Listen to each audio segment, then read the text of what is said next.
Big love and respect. Welcome back, dissidents. So, moving forward through the Enneagram and its wonderfully linear relationship to the tarot cards. I guess I can just convey this, in preparation for this project with Brother Juan, Big Love Juan. I actually had laid out the personality types with my initial interpretation, with my first impression of what their stations might be. And it turns out my first attempt at assigning these positions was quite incorrect, and I learned a lot in the process of rectifying my first mistakes. I had Luke Skywalker as the achiever, and Princess Leia up as I had Princess Leia as the giver, and I had Chewbacca, I had him up as the perfectionist. And however, I knew that the Fool card corresponded to Luke. I knew that the Priestess card corresponded to Leia, and it was, I also had a few other things wrong over here in my initial pass at this project. However, once I flipped the switch and put Luke as the Fool card as the number 1, everything else started to come into play, and I realized it's much more simple. That it is, just a matter of 0, 1, 2, 3, 4, 5, 6, 7, 8, 9.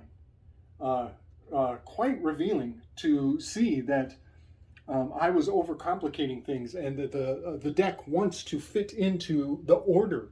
The order of the Enneagram is already built in. So that is just saving a lot of my journey in just kind of showing the fact that this is objectively true, that these cards, their archetypes are intrinsic to their station in the Enneagram. So that was really gratifying to not only have to knock down my preconceived notions, but to build an even better foundation that is simply as true as math. And that really is something special. And also, in my previous works with the tarot and archetypes of storytelling, such as my Marvel Avengers, I am gaining a much deeper appreciation for the archetypes and these personalities. And in fact, I could take what I've learned here and overlay it onto the Marvel series and find even more gems and treasures. But so we left off with the High Priestess, Leia Princess, Princess Leia, and the High Priestess. And we're moving into the Emperor card, who is the individual with a shadow of envy. And in my Greek pantheon, we put Aphrodite here. And this is very simply Han Solo. Han Solo is constantly depicted in a seated position, especially in the beginnings, in the early episodes. In A New Hope, he is, when they first meet him, he is seated at the bar. He assumes that seated position. When he is challenged by Greedo, Greedo is this green alien-looking bounty hunter who comes and puts a gun in his face and wants to collect a bounty on Han Solo. And he sits down and he assumes a passive posture. And he lifts up one leg. He literally lifts one leg up on the table and is kind of scratching the wall behind him. And he pulls his blaster and shoots Greedo from under the table. All of these are very integral to the constellation of Cetus in Aries, in the sign of Aries. And now Han Solo, he holds this archetype primarily in his initiation, in his beginning. I believe that later on, as the film develops, he will take on other roles and other archetypes. He will play, other cards will be fused into his character. And maybe I'll get into that later. Yeah, I'll get into it now. When he goes, when he's suspended in carbonite, he becomes the card number 12. He becomes the Hangman. The Hangman is the upside down cross of St. Peter, which is in the southern hemisphere, which is under the legs of the centaur. So the centaur is Chewbacca, and eventually Han Solo fulfills the archetype of the Southern Cross that is just under the legs of the centaur. So in my first pass on this, I really wanted to make Han Solo the Hanged Man card, which he is also. But what is really kind of neat is that the 12th card, card number 12, is the Hangman. But if you include the 0 of the Fool card, it becomes the 13th card.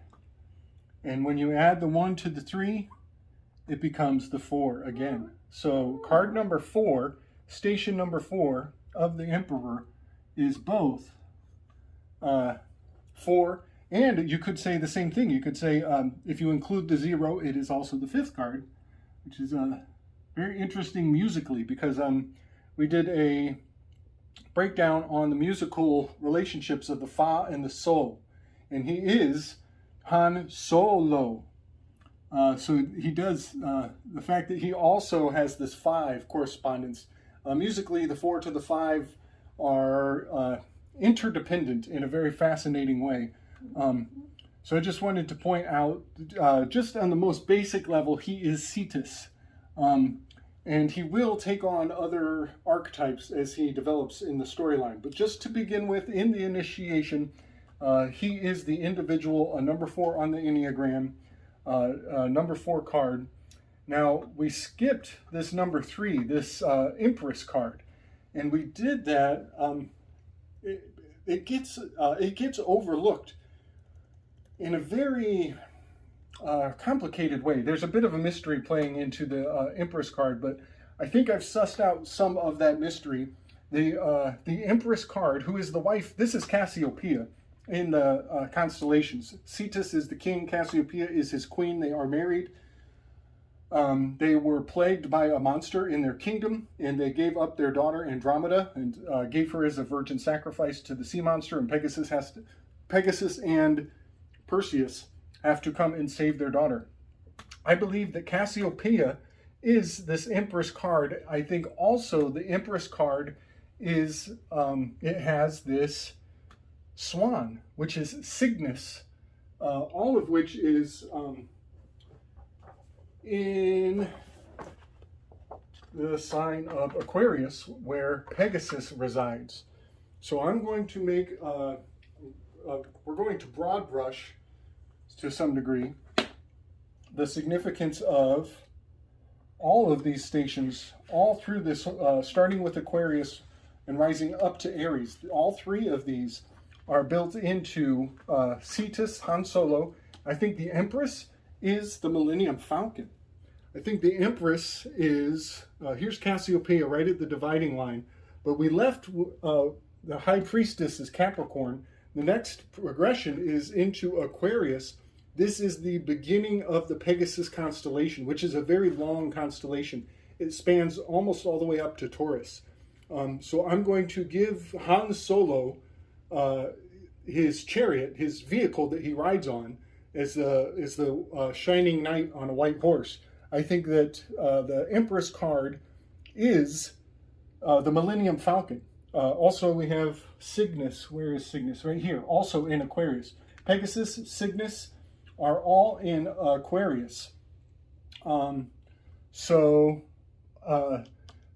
if anybody has seen the entire series, the Millennium Falcon is imbued with the spirit of a rebel computer, who I forget her name, but she essentially started a rebellion and tried to free all of the computers, all the robots that were enslaved.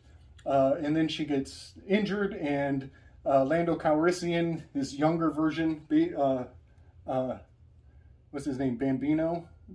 I forget that guy's name. He downloads his computer, the rebel leader computer mama, he downloads her into the Millennium Falcon. So her spirit and all her information and wisdom is fused into the circuitry of the Millennium Falcon. So I'm going to make a leap in logic. I'm going to say that this is Cygnus and also Pegasus, all having to do with the Aquarius. The rebel robot is the Aquarian age, the rise of the computer, the rise of the machine. A lot of interesting foretelling importance to the significance of the mystery of the Empress card. So she is the Millennium Falcon. She is Pegasus. She is the white horse that Han Solo is riding on. So that gives us our, it fulfills this individual of the four. Even that rebellious robot character is a individual, has Aphrodite individuality, and she probably, I think she embodies envy in a big way, but more so, Han Solo is powerfully envious. He's envious of Lando Calrissian. He's envious of Luke Skywalker. He's even envious of Princess Leia. You know, that's the reason he rescues her, is because he thinks he's going to get a reward. Moving forward from Han Solo, we step from the 4 into the 5. And this is a very important dividing line. This is the split between the feel and we're moving into the think. We've left Chewbacca is a feel. Princess Leia is a feel. Han Solo is a feel. That is their domain over here in the personality matrix. Now we are stepping into the thinkers. We are leaving the, I guess you could say we're leaving the left brain and we're stepping into the right brain over here. So this division between Han Solo and Obi-Wan Kenobi. Observer, Obi-server. He's the observer. Obi-Wan is the observer. And that gives him the archetype of the tarot card, which is the Hierophant. And this is a really gratifying fit. It's incredibly gratifying. The Hierophant fits in the Taurus quadrant of the zodiac. He is an earth-based element. And there's so much more to the Hierophant's symbolic lessons in the mystery of the Hierophant. But this is where one of the nodes, the lunar node, the north node, which is R2-D2, it resides in the sign of Taurus. And sure enough, R2-D2 claims to belong. He belongs to Old Ben.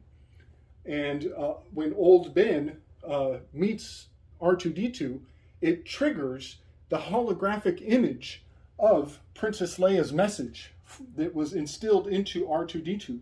And you can see in the Hierophant card, the Hierophant is the dominant figure above, but there is a small blue holographic image at the foot of the Tholi-Krauth Hierophant card. That is the image of Princess Leia speaking the famous line, "Help us, Obi-Wan Kenobi, you're our only hope." That line was really drilled into us, so much so that it served a very strategic purpose when Barack Obama needed to tap into that archetypal message for his presidential campaign. So I'll bring up some images, and you can see that the R2 unit is casting this image of, this is actually Isis. This is the mystery of the Isis school is encapsulated in the Hierophant card. And you'll see the scene in the moment when the Hierophant is receiving the message as Obi-Wan is receiving the urgency of the High Priestess. So, archetypally speaking, the Hierophant has a very interesting relationship to greed, as the mystery schools, they don't just give out knowledge freely. You got to pay a heavy toll and prove your commitment. So he is not so much greedy in the sense of finance. Obi-Wan, at least, is not greedy in the sense of finance, even though he is a very cunning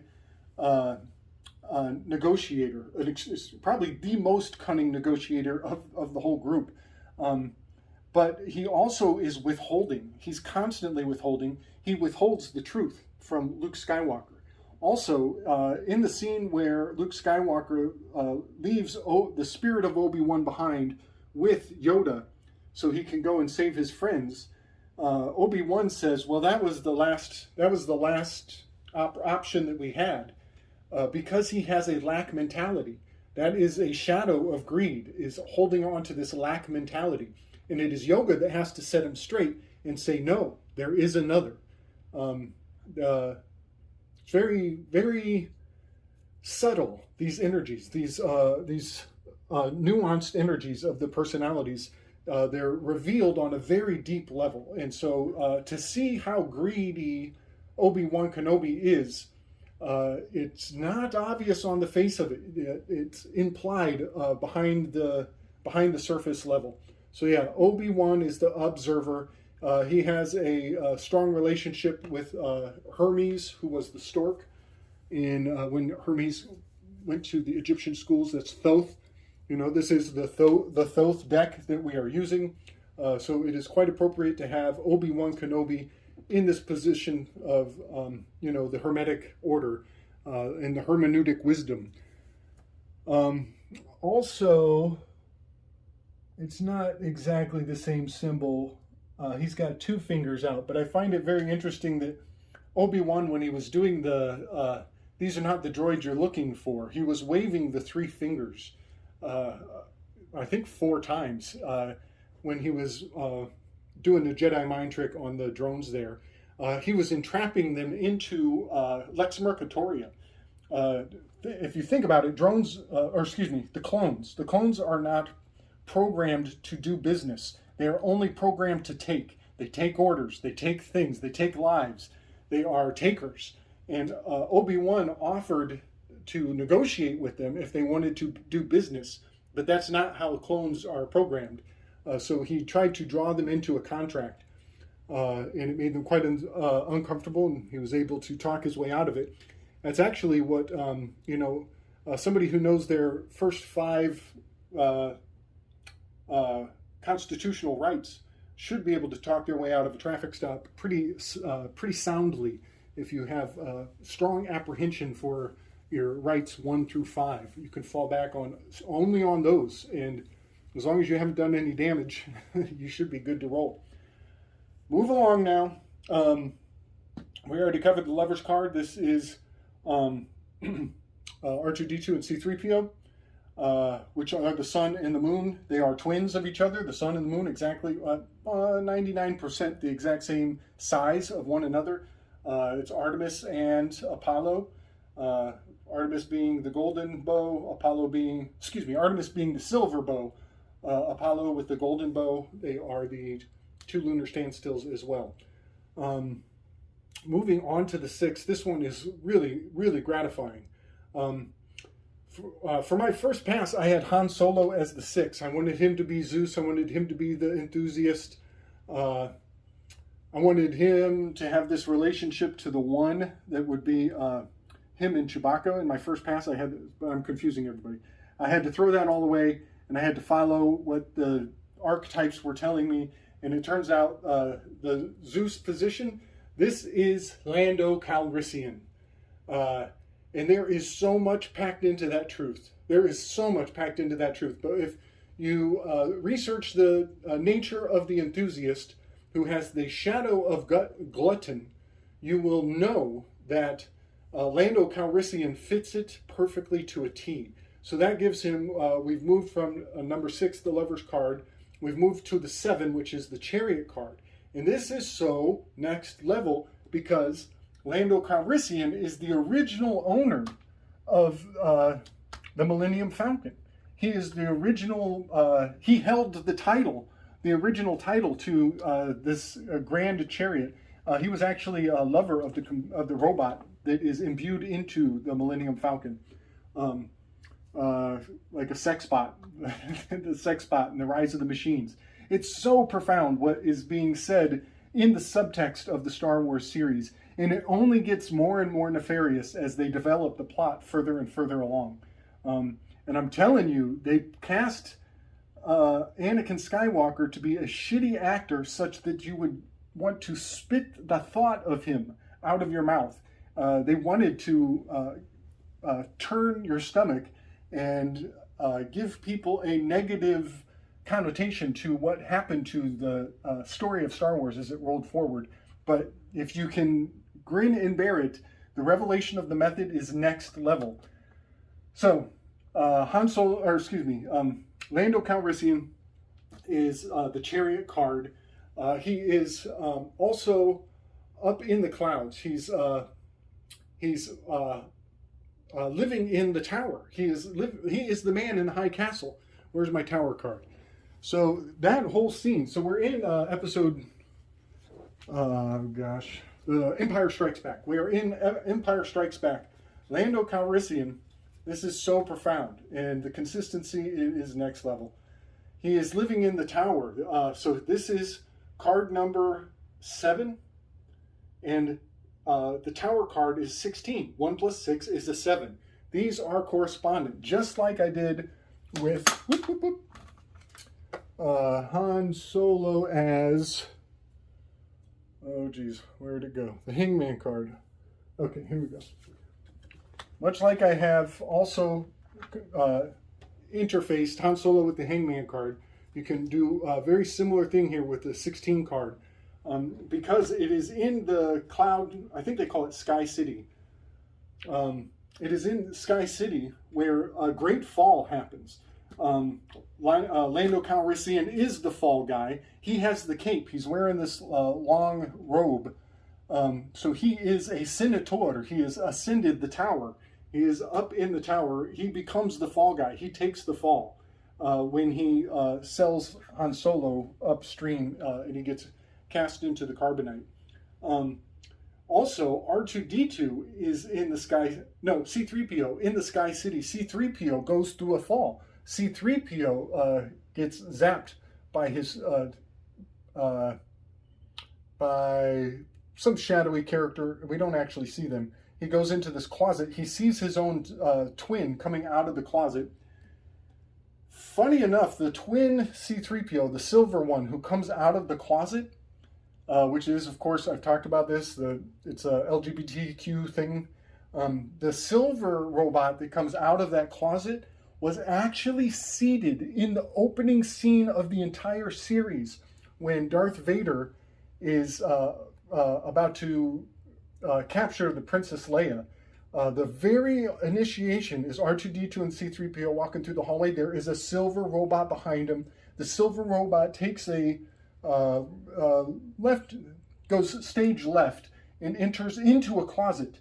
And then it is a whole nother episode later that the same robot comes out of the same looking closet in a different location, but it is almost the same in terms of the consciousness of the viewer. So that C-3PO, he is mirrored. When he looks in the closet, he sees his mirror image. And his mirror image, like the shadow aspect of himself, says Itu Chupa, which is like fuck you in Star Wars. So then C-3PO, like a tower, gets dismantled and goes through a fall. And Chewbacca has to put them together again. So this armored character of the chariot card is also a very interesting reflection of C-3PO, the Sun card, who goes through a profound fall. So I just wanted to kind of put all that together as I'm kind of boggling over the implications of Lando Calrissian being such a charming actor, such a very much a loved persona in his Hollywood capacity as an actor. God, his name is escaping me. I'll try to flash it up on the screen. God, he's got such a great name. He's got like one of the best names ever. He's so likable. Well, this is all blowing my mind a little bit too much because this is Barack Obama. I can't even deal with the reality of the fact that Lando Calrissian is infused very powerfully with Barack Obama in so many ways. Not only that he's a likable smooth talker, but it's Barack is from the Windy City. He's from Chicago. The cancer, in my territories, the cancer card corresponds both with Chicago and Detroit. All things in that Northwest, that dividing line, right on the Eastern Standard Time division point. Also, when you put Barack in reverse, you get caraB. caraB, and this is Cancer. Cancer corresponds to the Chariot card. Barack Obama and I can't even believe I'm saying this.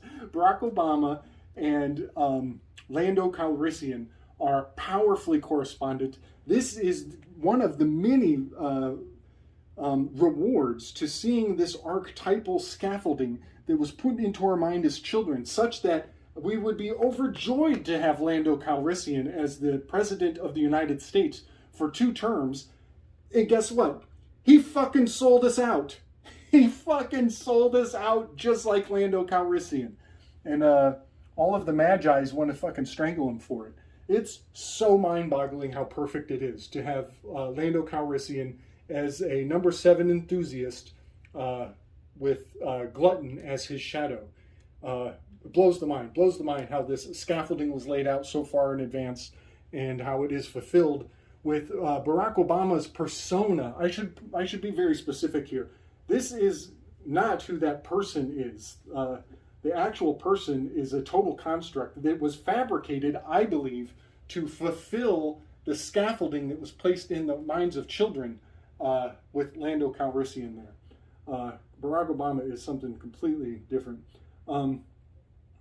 There's so many things about him living up in the tower in the sky. Also, there's a whole lot to that. Also, later on in the series, I think in the Return of the Jedi, in Return of the Jedi, Lando Calrissian actually wears a mask that looks just like this Chariot card. I'll bring that forward. I'll make a graphic and I'll bring that forward. It's so wild.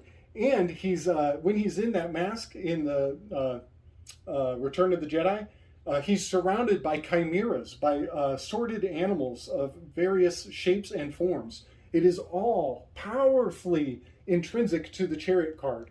Even when he rescues Han Solo before he gets thrown into the belly of the beast, which the belly of I think it's called a Karnak monster, it's the spirals behind this Chariot card. There's so much to it. There's so much packed into the Lando Calrissian, whose name is just going to drive me crazy if I think too much of it. It's such a good name. I can't wait to look it up and put it together.